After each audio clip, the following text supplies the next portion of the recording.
Uburundi si igihugu c'ibihuha canke c'imituragaro.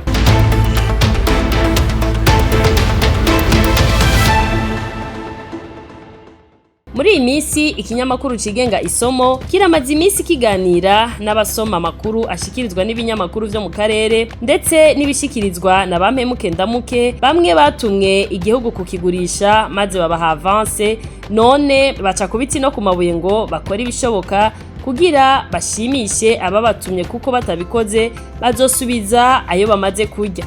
Journal Independant imaze kubica hirya no hino yegeranije bimwe mu vy'abarundi bashikiriza kandi bemera navyo nibi. Mu bihe vyegereje amatora hama haza abantu canke ibinyamakuru bishaka gukiragiza ibinyoma bifatiye mu gutera ubwoba abarundi bari ku kivi kugira bacike ivutu maze bakazana ibihuha n'amakuru adafise ivyemezo kugira bitere amakenga mu bene gihugu. Ni muri uwo murongo twumvise ivyashikirijwe n'ikinyamakuru bivuge politiko kivuga ko hari imigambi y'akajagari no guhungabanya umutekano w'Uburundi mu mwaka wa 2027 bikozwe n'ibihugu bitatu: u Rwanda, Uganda na Kenya. Nk'abarundi dutegerezwa kwama duhagarara kukuri, ku vyemezo no ku bushobozi dufise kuko Burundi si igihugu gitwarirwa mu makungu. Ntabwo dukwiye gukurikira inkuru zishingiye ku gukekeranya no gutega ubwoba n'abantu bahaze akayaga ko muri Miami canke Toulouse. Igihugu c'u Burundi si igihugu gitwagwa n'amarangamutima canke ibihuha. Ni igihugu gifise inzego, gifise amategeko kandi gifise uburambe mu guhangana n'ingorane zose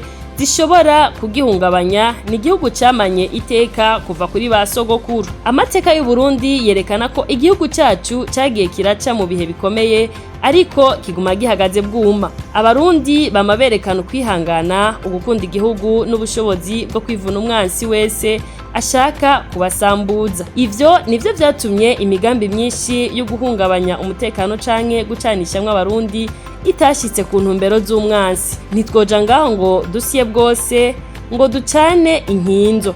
Abarundi mu mitumba yose bama barikanuye kandi biteguye guhangana na adui. Nta gihugu gikingirwa n'ibihuha, ariko kandi nta gihugu gikomeye co kubaka kazoza kaco gishingiye ku gukwiragiza ubwoba. Iyo umuntu atanguye kuvuga imigambi minini y'ibihugu canke y'amashirahamwe atagaragaza ivyemezo bifadika, aba ariko arinjira mu rwego rw'ibihuha aho kuba mu rwego rw'amakuru atagira kanenge. Kuvuga ko Uburundi bugiye kwisanga mu bihe bisa n'ivyo mu bindi bihugu nka Tanzania mu bihe biheruka vy'amatora atacemezo gifadika gihari, no gushaka gutera amakenga mu banyagihugu no kubatandukanya no kwizera inzego z'igihugu cabo. Abarundi barakuze mu vy'intwaro n'umutekano ku buryo badashobora guhagurutswa n'inkuru z'imituragaro ngo imbere, hagati canke inyuma y'amatora ngo hazosha. Ibi vyamye biza kuva mu 2005,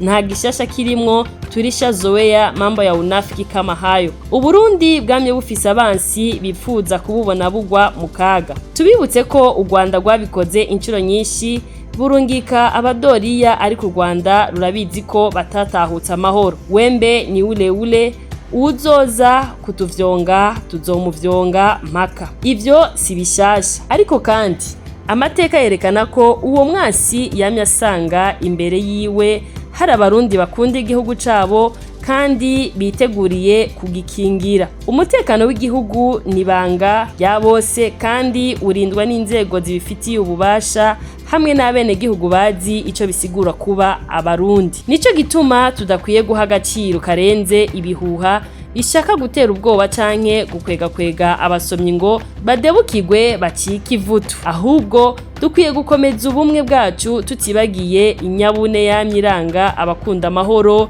gukurikiza amategeko no kwirinda ubutumwa ubwo ari bwo bwose bushobora kudutandukanya. Uburundi bwubakwa n'akazi n'ubumwe, ukwizera kazoza n'indongozi twatoye. Tuzemerera ko zituja imbere kuko zitarigera zituta mu kaga. Naho Uburundi bwubakwa n'imituragaro canke n'inkuru z'ugukebaguzwa. Uwashaka gucana umuriro w'amacakubiri canke w'akajagari azosanga abarundi bahagaze bemye nk'umuntu umwe kugira bazimye uwo muriro.